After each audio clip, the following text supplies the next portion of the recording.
The raid on Mar-a-Lago. Who's the real target, and what's really going on here? Cowboy Dick Cheney calls Donald Trump the most dangerous man in history.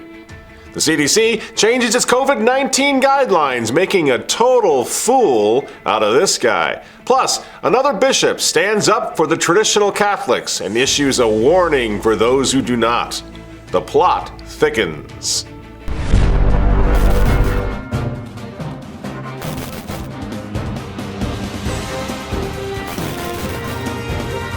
Hello again, ladies and gentlemen. I'm Michael Matt, and this is the Remnant Underground with a quick programming note tonight. Very excited to announce that my son and RTV cameraman Walter is getting married. Am I right, Walter?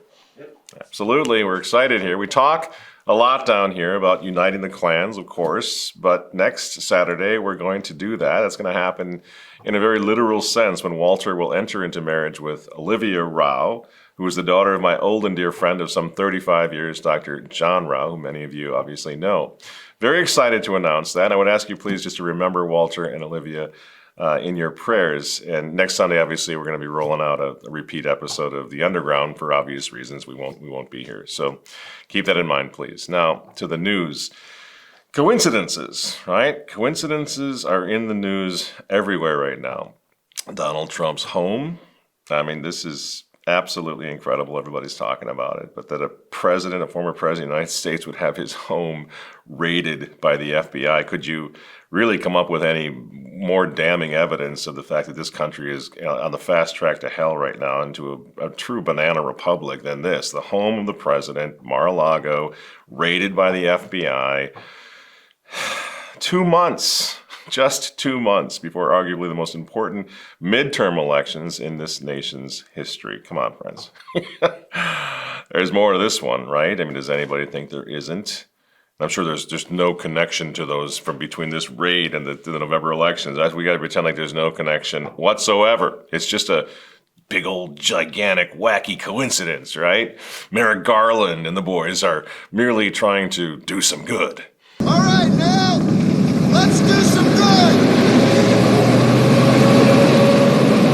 I think it's very interesting that this raid comes just as the CDC, the Center for Disease Control, come out with sweeping new recommendations in its COVID-19 guidance. Well, it's election time. You don't have to be quite so afraid now, okay? Margaret, the CDC is trying to consolidate and simplify its guidance and remind us the pandemic is not over and a lot more people still need to get boosted. Great hair, Dr. John, but you sound a bit like Dr. Tony from the land of baloney, who this week was trying to keep monkeypox on the table. You don't want to panic people because there's no need to be overly concerned now, but at the same time that you're not currently overly concerned, you should be currently very observant and currently very careful and currently on top of what's going on. And oh, shut up.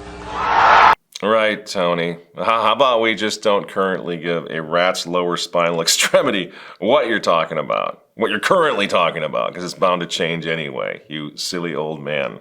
But anyway, now we're asked to pay close attention to the science because the science is changing rapidly. And according to these new CDC guidelines, I get this. This is fascinating. Unvaccinated people, according to the CDC. So calm down, YouTube gatekeepers. This is the CDC saying that unvaccinated people now have the same guidance as vaccinated people. No difference. Gee, I wonder why. They also say that those who are exposed to the virus are no longer required to quarantine, regardless of vaccination status. Gee, I wonder why. I mean, it's supposed to be working really well, right? 6-foot social distancing, according to the CDC, is no longer recommended. Contact tracing, according to the CDC, and routine surveillance testing of symptomatic people, no longer recommended in most settings. What's going on here? Why, it's almost as if they have some other concerns going on, right? I mean, even Fox News seems to think that maybe something's up. Fox now is saying the stuff that would certainly get everybody thrown off social media just a few months ago. They're saying the quiet parts out loud. Steve, when did the Democratic Party start going south with you? Well, when they violated my trust, Brian. They told the agencies, the FDA, the CDC, the NIH, said that these vaccines were safe and effective. And when I started seeing my friends... Now, stop the tape. Stop the tape. For those of you who are watching on YouTube, you're going to have to go over to remnant-tv.com to finish this clip because, well, it's pretty obviously, it's pretty damning to the whole Gates, Fauci, Soros, Pope Francis agenda. Good for Fox. Nobody will be safe if not everybody is vaccinated. Really, Klaus? Because I'm feeling just fine. I'm pretty darn safe too, you Nazi thug. But where have I heard this before? Oh, that's right. Gracias a Dios y al trabajo de muchos, hoy tenemos vacunas para protegernos del COVID-19. Nuestra decisión de vacunarnos afecta a otros. Es una responsabilidad moral, un acto de amor para toda la comunidad. Estamos unidos norte, centro y sur de América Latina y el Caribe para promover y apoyar la vacunación de todos y todas. Les animo a actuar responsablemente como miembros de la gran familia humana, procurando y protegiendo nuestra salud integral y la vacunación universal. Vacunarse con vacunas autorizadas por las autoridades competentes es un acto de amor y ayudar a que la mayoría de la gente lo haga es un acto de amor. Amor a uno mismo, amor a los familiares y amigos, amor a todos los pueblos. Nobody will be safe if not everybody is vaccinated. Man, poor Francis. You know, he's just such a tool, such a stooge.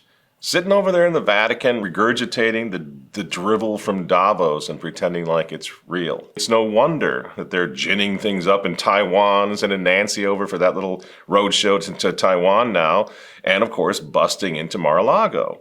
The nation needs distractions at a time like this. Why, November is just around the corner. We need some new distractions, some new bread and circuses, right? Even the roadshow to Ukraine is becoming a hot potato, a political liability to these lunatics. Do you recognize the man in these photos? Of course you do. That's Volodymyr Zelensky, the president of Ukraine. He's supposed to be fighting a war with Russia. Except he is posing for a fashion magazine. Zelensky is in front of the cameras. That's where he has been since the war began. One day he's posing with troops. The next day with people on the streets. And now he's posing for a fashion magazine. The president is the cover story of the Vogue. Now, remember, where did we see something like that? Oh, that's right. It was right here on Remnant TV. And Zelensky, on the other hand, well, he looks a lot like us.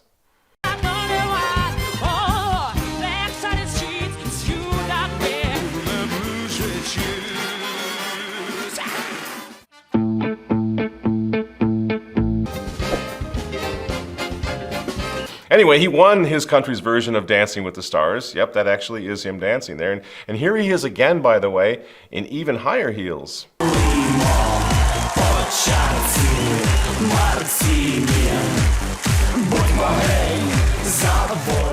So why is it that we have to wait around 6 months for the rest of the media to catch up? Why are we always nailing this stuff? We're going to explain that in a minute. 6 months ago, we already were talking about the farce that was the fake news over there.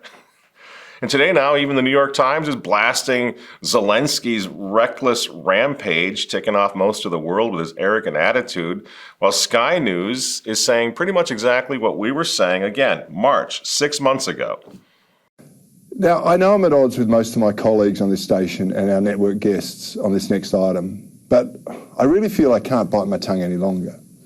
You see, I think the president of the Ukraine is not all that he's portrayed as by the Western media. I mean, if you believe the spin, he's the second coming of Winston Churchill and he'll be remembered as the great hero saving his people from the evil Russians.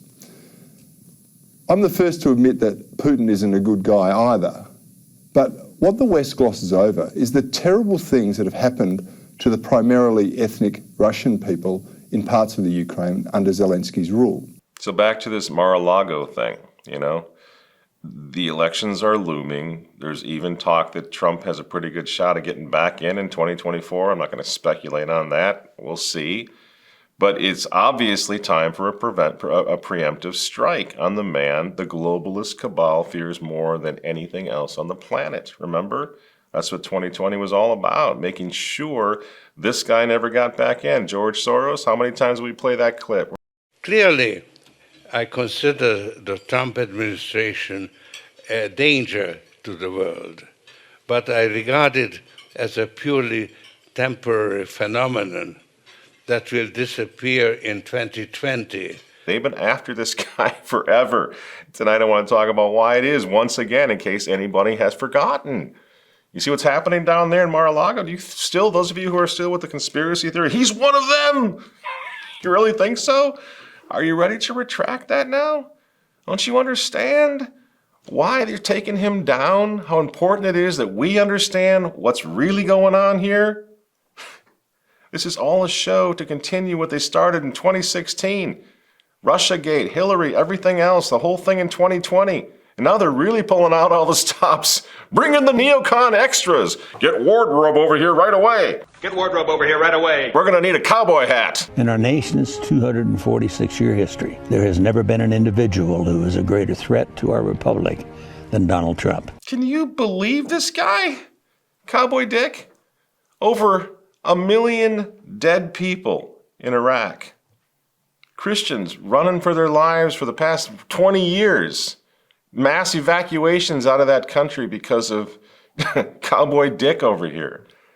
The bylaws for the entire surveillance state that we see rising up before us like a beast from the apocalypse, called the Patriot Act because of Cowboy Dick. And his little Charlie McCarthy dummy, George W. He's going in on Vladimir Putin for invading Ukraine. The decision of one man to launch a wholly unjustified and brutal invasion of of Ukraine.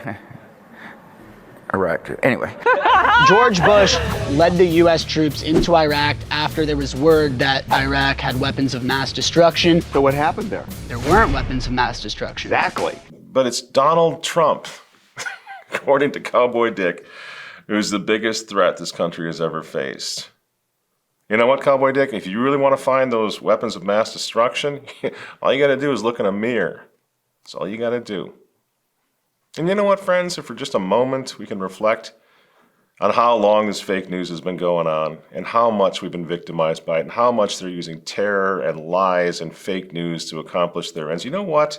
The Remnant newspaper, right here, Remnant newspaper, lost thousands of subscribers back in 2003. Why? Because we publicly opposed the Dick Cheney show in Iraq. And I gotta tell you, if those of you who weren't, paying attention or weren't old enough or whatever, not many people at that time stood up to that massive bit of fake news, the invasion of Iraq, the unjust and immoral invasion of Iraq. But you know what? I'm very proud to say that we did, that the Remnant stood up against it. And I've never felt so editorially alone as I did back then. We even lost most of the traditional Catholics during that particular massive globalist bit of fake news. And I encourage you now to go over to our Remnant archives and read all about it. It's fascinating. We never for 1 second went along with that. And my point is the same point that I tried to bring up when the whole Ukraine fiasco, the Ukraine fake news started kicking into high gear. And that is that you cannot trust these demons ever. If Nancy or Dick or Anderson are for it, then you need to be against it. That's the rule of thumb. And right now, we're batting 1,000 down here by counting on that. Alexander Solzhenitsyn got it quite right when he summed up the situation like this. He said, "We know they're lying. They know they're lying. They know we know they're lying. We know they know we know they're lying. And they're still lying." And they started lying about Donald Trump from the moment he came down the escalator. And they've been lying ever since. And they're still lying today about him for the same reason. Because he agreed to stand with us. A point I made, lots of people made, but a point I went out into the streets and made again and again at that time. But make no mistake, the reason that they hate Donald Trump is not necessarily just because of Donald Trump. The reason they hate Donald Trump is because of you. It's because of us. Because he stood with us and he's standing with us for the first time. Donald Trump decided, he made a decision that in my opinion was inspired by God. Yes. He made a decision to stand with you, to stand with you, to stand with you, to stand with me, and they hate us. That's what they hate about Donald Trump. It's not Donald Trump, it's us. Nearly 100 million Christian American patriots. That's their problem. That's what they're trying to crush. And he's the figurehead for that crush. He's the one they have to take down, so no one will ever represent us again, is what they're hoping. People say, yeah, well, Trump's terrible on the vaccination. Well, we'll wait and see. But Donald Trump would never have forced vaccinations like they have in mind to do if they get another term out of Biden, like they've been wanting to do all along. I think Trump needs to change his position on the vaccines, obviously. Politically right now, he's saying, hey, I saved all those millions of lives, blah, blah, blah. I don't agree with this. But remember what we're doing here. They're going after Trump. They're going all Gestapo on Donald Trump because they're terrified that the pro-life patriots, that's you, that's me, all of us, that we might just get representation once again, and they can't even tolerate the possibility. So they're invading the man's home. They're doing whatever it takes. Because we might, all of us, if we get somebody who will represent us, people who do not want the 75, 80 million Americans who do not want a reset, do not want a new world order, are not looking for any of this globalist crap, because we might yet stop their globalist lockdown of the world that they still have in mind, friends. Don't make no mistake about it. This is not over. They're just stumbling and tripping all over themselves, largely because of Trump and the people that he stood with, us. That were standing in the way of them. Trump's famous tweet actually nailed it perfectly when he said, they're not after me, they're after you, I'm just in the way. And that's exactly right. It's the Christians who Donald Trump represented and represents still that these demons are trying to crucify right now. So the question is, what do we do? Everybody's always asking that question. What do we do about it? Yeah, okay, we get it. It's bad, but what do we do? I'll tell you what we do. We double down on Christianity. We fire up the spiritual option. You know what I mean? By that, the spiritual infrastructure, which is already in place all over the world. I'm talking about the churches. I'm talking about the God-fearing people that put Trump in the White House in the first place. Go to where their fear is. Get that group mobilized once again, because that's what they're so terrified. That's what all of this is all about. Making sure that 2016 never happens again, because they won't have an answer for it. They don't have an answer for it. They can't handle it. They can't handle the message of pro-God, pro-life, pro-country, patriots coming together, standing together against their godless New World Order. So I would say, friends, once again, I'm not a guy who's particularly in favor of false and phony ecumenism, especially in my church, which drops doctrine in the name of peace. But that's not to say that there isn't an ecumenical thing that we could consider when it comes to politics. So whether you're Catholic, Protestant, whatever you are, go to your spiritual leader, go to your pastor, go to your priest, and demand now that he wakes up, because we have this moment where we're seeing exactly what they're doing. We know where this is going. They're destroying country after country after country. They're in the middle of destroying our country. And the question for us to ask our spiritual leaders, the men of God in our lives, in our world, what are you guys doing? What is your plan of action? You going to talk about joy and love again? Is that going to be it? I mean, look around you guys. Look what's happening, fathers, pastors. The whole world is falling into demonic possession right now. How much more proof do you need that maybe it's time for y'all to take a stand? Where are the spiritual leaders in this country, in Europe, in the world? Whatever happened to the Catholic Church? Whatever happened to the strong conservative Protestant denominations? Where are you guys? Why have you gone silent? Why are they silent about everything that matters right now, of all times, right now? Why? The fourth industrial revolution, pastors, fathers, look it up. Google it if you don't know what it's about. Find out what it's all about so you can say something that matters from your pulpits once again. The Great Reset, fathers, pastors, look it up. Because it's a war against Christ, who you claim to be following and representing here on earth. And there's a massive global nuclear war against Jesus Christ going on right now, and you're not saying a word about it. Why not? Okay, you can't handle that truth? Fine. At least, at the very least, walk into your local Target store and just look around. Check out, for example, the College Essentials school supplies section at Target right now, today, this week. See it? Condoms and lubricants for the kiddies going off to school. Remember when it was laptops? We live in a society which is openly encouraging young people, students, to become corrupt, to engage in every manner of promiscuity, and nobody, not even you, pastors and fathers, are objecting. And my question is, why not? Why are you missing in action? What are you afraid of? Well, you say what's going on in the Target store is not my problem. Okay, fine. But inside your own diocese right now, there are schools openly encouraging second graders to change their sex. Fathers, pastors, do you have a problem with that at all? Here's what they're recommending to teach second graders. Okay, my daughter is in second grade. My daughter is currently 8 years old. She just turned 8. Okay, this is what they would like to teach to 7-year-olds, 8-year-olds in schools. By second grade, we move on explicitly to gender identity and talk about it again in terms of your head and your heart and your body parts matching up. And does that work for you? What happens if it doesn't? What are the other parts of you that have to do with your gender identity, and what are the parts of you that don't? And the kids draw wonderful self-portraits again, but dealing with all aspects of their identity. These are folks who are indoctrinating children in sexual fluidity at the age of 7 or 8. This is what they want. Meanwhile, incredibly, while we're worrying about getting masked up and vaxxed, and we're worrying about climate change, the CDC, the Center for Disease Controls, comes out and says that in order to slow the spread of monkeypox, homosexuals can practice, for lack of a better word, self-abuse as long as they're 6 feet from each other.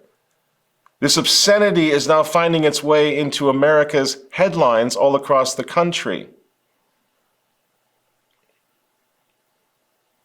And if you read the disgusting article, you'll find out that the CDC, the experts, they're explaining how to safely use fetish gear and sex toys, whatever the heck that is.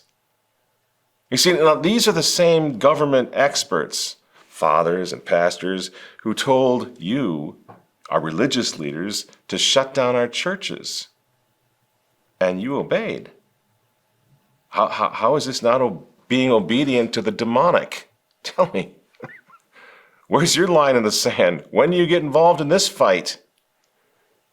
Again, friends, where are the religious leaders in this country? People say, Michael, Matt, the Remnant, you're just like, man, you're getting too harsh on these people. I don't want to lead this thing. This is a spiritual war. We showed Tucker Carlson admitting that in the last show. It's a spiritual war. It's a war between good and evil. All I'm saying is, where are the leaders?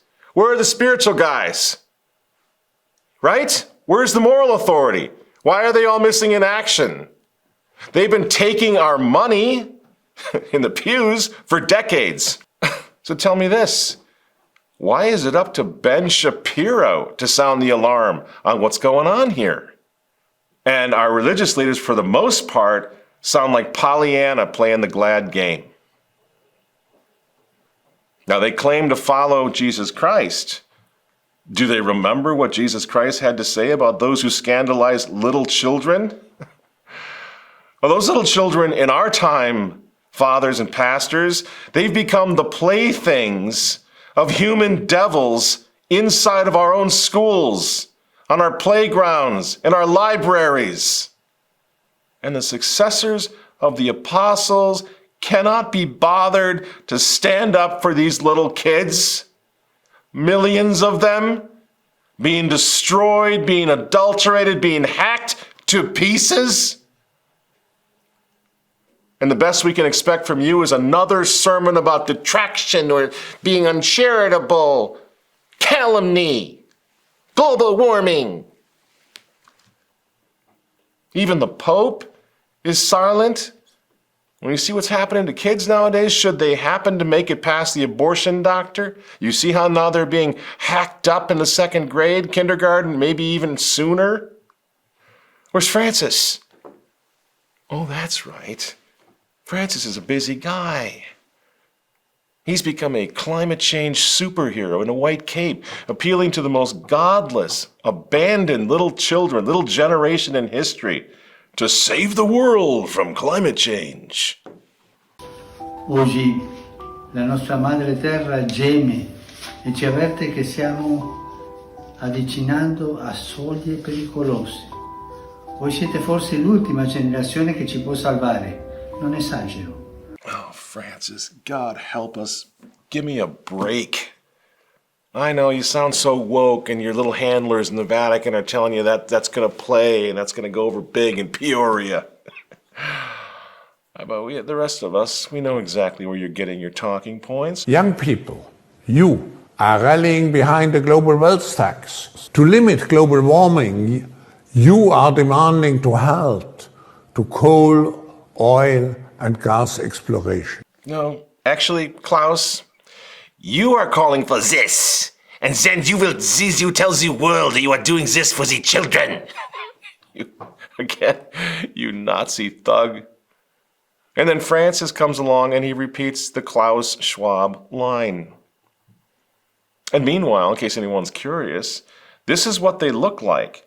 These wrecked little waifs that Francis and Klaus tell us are going to save the world.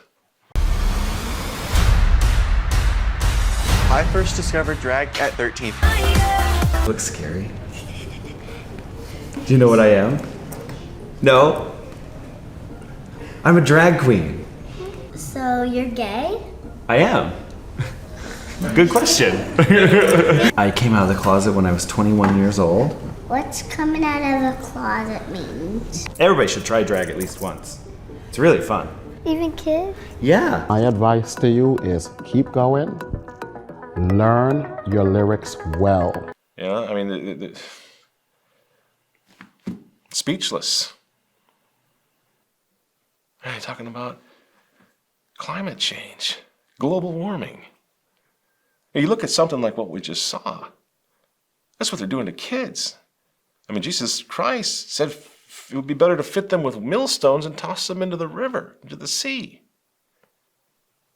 You see, it's not, you begin to realize when you look at this stuff, it's not SUVs. It's not air conditioners, Your Holiness, that's heating up the planet. I mean, it's well within the realm of possibility if you look at your Holy Writ, at Scripture, that what we're looking at right now is God getting ready to torch this whole world, to burn it down, long before the ice caps have a chance to even melt. God is intervening here. And we're at every level now, we're practically begging him to do it.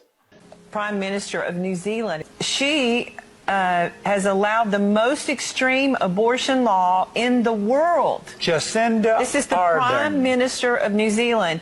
Abortions will now be available on demand for any reason up to birth.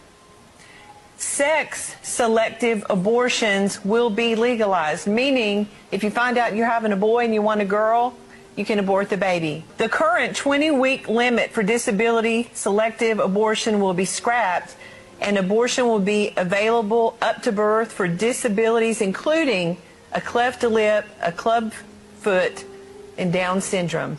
But have no fear, friends, have no fear. Our brave spiritual shepherds, our leaders, they've got a plan. Recently, Pope Francis launched a 2-year synod on synodality. The church needs a synod because we are at our best when we walk together. In the coming weeks, we will hold several synod discernment sessions. And we need to become who we are. We need to listen to one another, and we need to listen to what Vatican II called the signs of the times.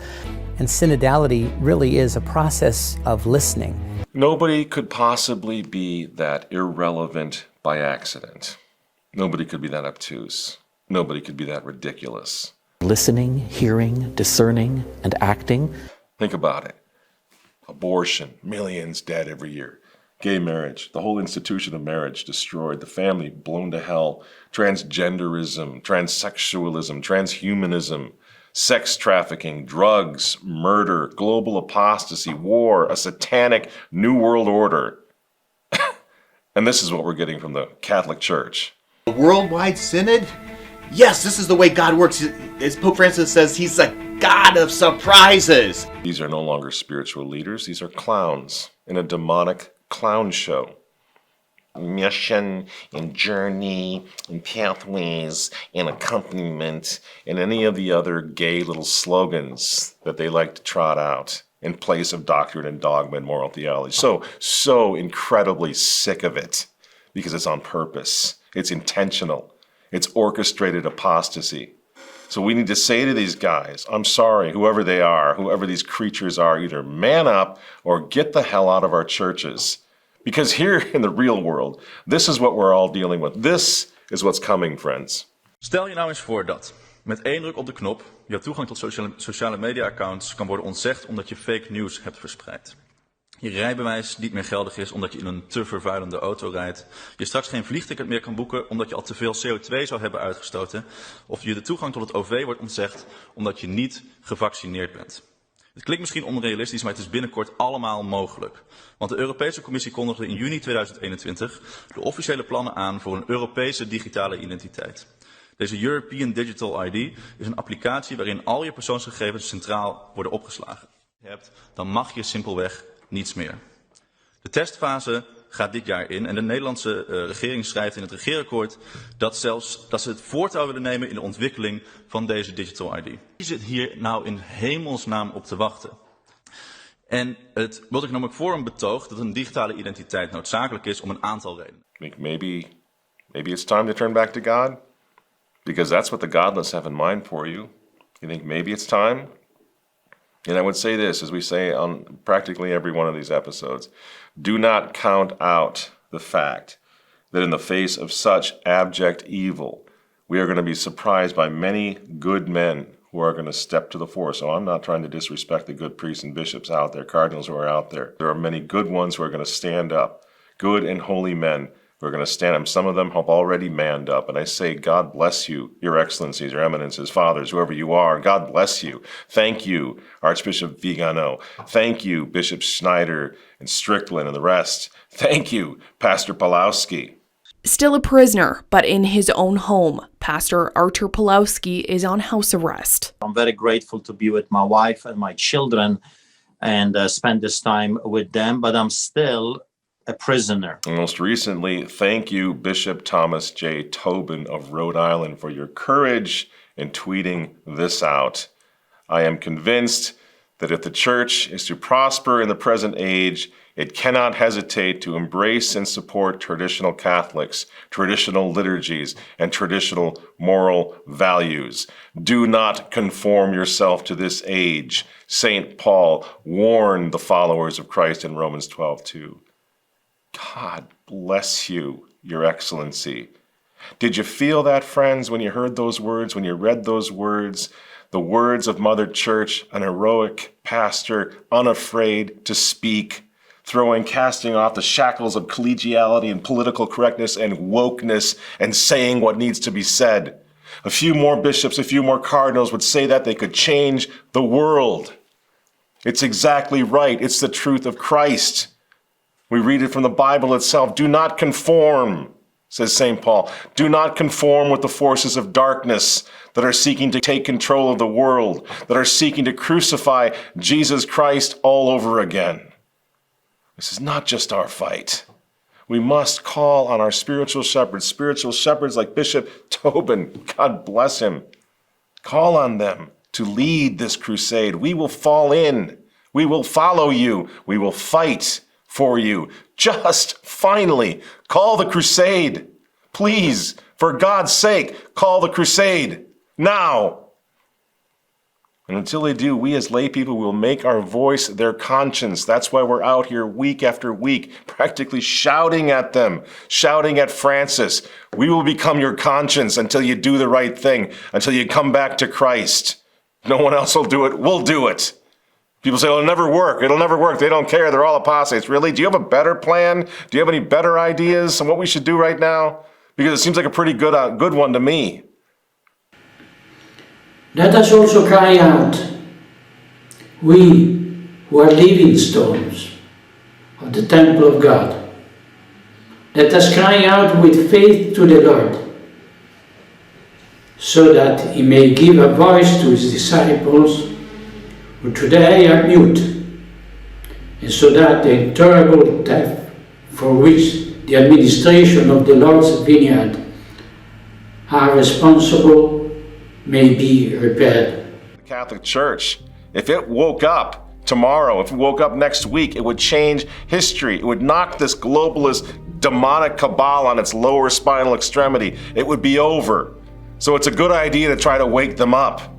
And it's a good idea for us to become Archbishop Fulton Sheen's lay people, the lay apostles, who have the minds, says Sheen, who have the eyes and the ears to save the church, and whose mission, says Archbishop Fulton Sheen, is to see that priests act like priests, that bishops act like bishops, and yes, that popes act like popes.